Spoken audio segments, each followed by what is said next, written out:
Hello again, ladies and gentlemen. Michael, Matt, down in the catacombs once again, just hanging out with my friends, the Skulls, and producer Rob. We were trying to figure out maybe if there was a way we could come up with something positive this week that we could talk about. But I tell you the truth, I don't think there's a whole lot of positivity out there right now, and I'm not sure really how to dig it up. Rob, do you have any? You're a bit of a bummer, so... Yeah, I don't want to be a bummer. I'm just thinking about the situation in Indiana. I know you were skeptical about Governor Mike Pence and the whole religious freedom reenactment thing that they did down there. And with good reason. Religious liberty has always been sort of a slippery slope. It was one of those vaunted gifts that the Enlightenment gave the world. And its whole point and purpose was to undermine the Catholic Church, which was the only institution that claimed to have the truth. And the idea was, well, let's free up everybody else so all religions can kind of go out there and claim to have the truth when in fact they didn't. So we understand that. Religious liberty has always been odd. But where we are right now, for example, the remnant, we like to think that we still have freedom of the press for the moment, maybe. I don't know. So far. Yeah, so far for the moment. So even though freedom of the press and freedom of religion is something that we don't necessarily philosophically believe in, we kind of hope that we could still lay claim to that. But what's happened in Indiana has proven that this whole idea of religious liberty was a ruse and was a farce from the start. Because what it was all about was undermining the Catholic Church. And now that the Catholic Church has been thoroughly undermined, the left is no longer pretending to be advocates and champions of liberty anymore, clearly. So you got Governor Mike Pence comes along. Seems like a fellow that, we could kind of get behind, maybe have a beer with the guy. I don't know, nice enough guy, some sort of Christian. And he decides that he's going to try to protect Christian business owners from government intervention, forcing them to do things like catering gay weddings and things which violated their conscience. Now, as good Americans, we've been used to that for years. We had the Quakers years ago that used to be able to get out of the draft, for Pete's sakes, not even go to war because of issues of conscience. That's the way America sort of used to work, but not anymore.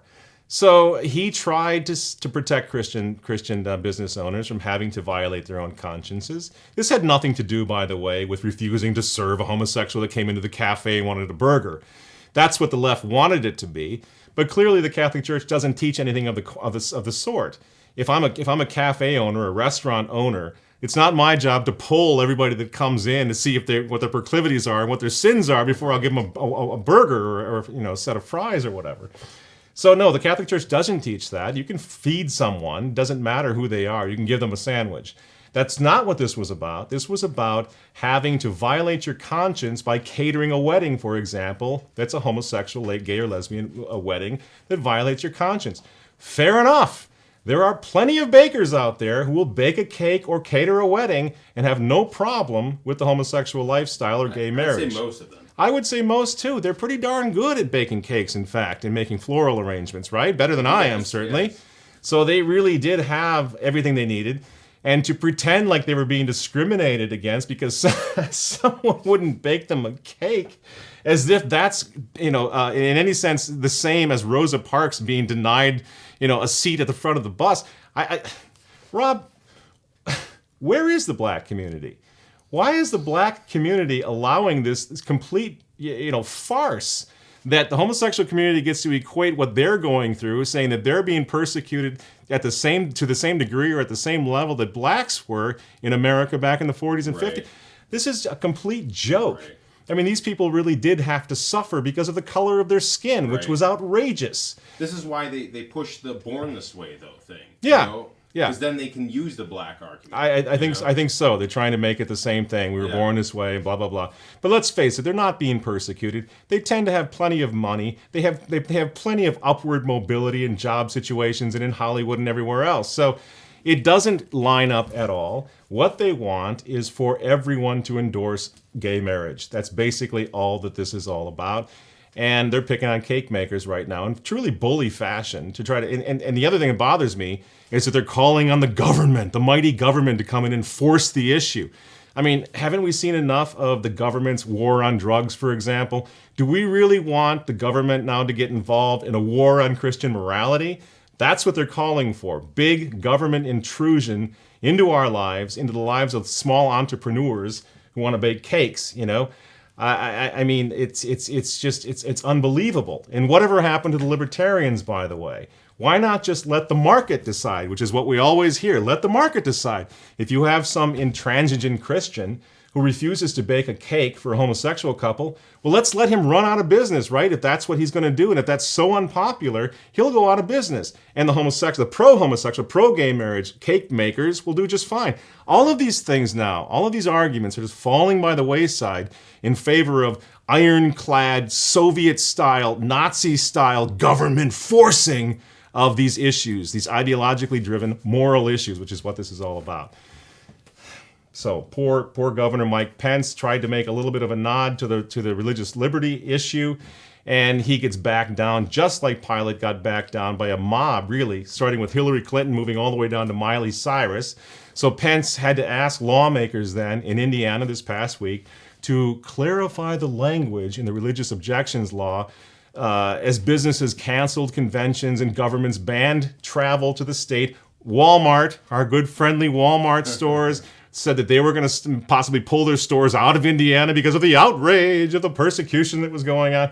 It was really vaudeville stuff. It was really melodramatic nonsense. The House and the Senate finally in Indiana approved the changes last week with intense negotiations with business and community leaders, and Pence, poor old Governor Pence, signed this new law on the same day. Now here's the thing.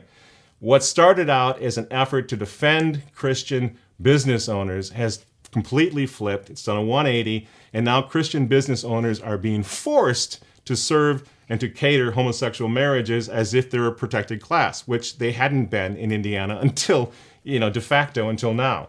So the revised legislation, let's get this, prohibits providers from using the law as a legal defense for refusing to provide services, goods, facilities, or accommodations. It also bars discrimination. Get ready for this, Rob. Bars discrimination based on factors that include race, religion, disability, wait for it, sexual orientation, gender identity, or United States military service. So now we do have businesses that are going to be forced to violate their own consciences in the free market and cater to things like gay weddings. That's just the way the situation has gone in America. What's to be done about it? I don't know. I mean, when you have a little stain like Miley Cyrus, the poor thing. I mean, she took a well-deserved break from waving her little butt around and sticking her tongue out and doing her thing. Well, I mean, also her awesome music. Her awesome music. She takes this break. Now she emerges as a social commentator who's so incredibly sensitive and worried about persecution and inequity and injustice that she simply had to speak out against Governor Pence. She had to take a nice shot at the Bible and Christians and so forth. And whatever. She can do whatever she wants.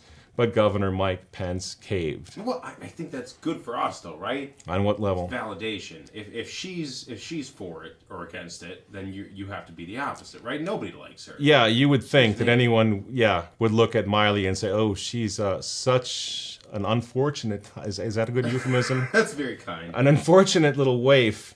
That if she's against it, then we should probably be for it, because there's not a whole lot going on up there. But again, Miley Cyrus is who she or who it is, I should say. The problem is that we live in a country now where the likes of Hillary Clinton and Miley Cyrus are calling the shots, and we are in deep trouble. So what to do? There's no appeasing, obviously. There's no way that we can come up with politics of appeasement in this situation. Discrimination, ladies and gentlemen, is not the issue. And they know it. The far left knows it. The gay and lesbian community knows it. No one's being discriminated against, and they know it. What they're going to do is force every Christian in America to endorse their lifestyle, to endorse gay marriage, and churches are next. And right? Churches are next, sure. I mean, how long is... Yeah. I mean, how long is it going to be before a Catholic priest who refuses to marry a gay couple is going to get away with it? This is ridiculous. We can see where this is heading. So what has to happen? And I guess that's the point of this program, this broadcast. What has to happen is the Christian community needs to stand up and speak. We need to stop being dupes. We need to stop falling for propaganda. Again, discrimination isn't the issue. You need to stand up and say, we have the right as Christians to follow our conscience and to do what needs to be done in order for us to be true to ourselves and to what we believe. That actually still might resonate in the court of public opinion to some extent if we'll stand up and just say it.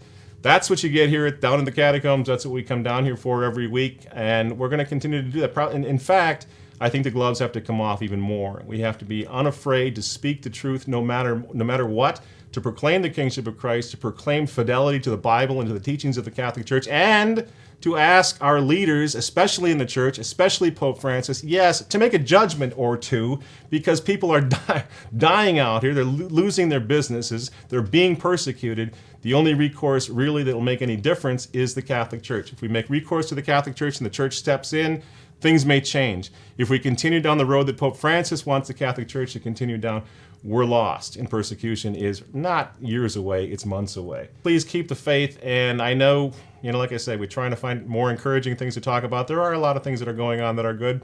I just can't think of anything at the moment, but we'll come up with them, and next week, we'll have some positivity next week. In the meantime, down in the catacombs, I'm Michael Matt. Thanks very much for listening. We'll see you next week.